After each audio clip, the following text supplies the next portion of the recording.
అనిల్ గారు ఎప్పుడు కూడా జోవియల్గా ఉంటారు, ఎనర్జెటిక్గా ఉంటారు, హ్యాపీగా ఉంటారు, కూల్గా ఉంటారు, కోపమే రాదు అని అంటుంటారు.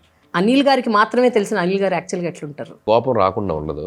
కోపం వచ్చినప్పుడు నేను ఏంటంటే చాలా క్లోజ్ సర్కిల్లోనే చూపిస్తా కోపం. నా బెస్ట్ ఫ్రెండ్ ఎవరు సాయి ఉన్నాడు, ఆడు బలైపోతాడు.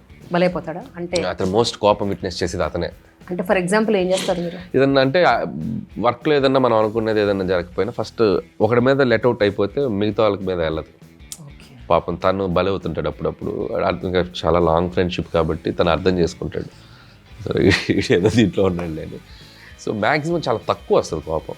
సో అంటే మరి అంటే మరీ ఇక బేర్ చేయలేదు ఏదైనా జరిగితే తప్ప మ్యాక్సిమం కోపం అనేది అసలు ఇంపాసిబుల్.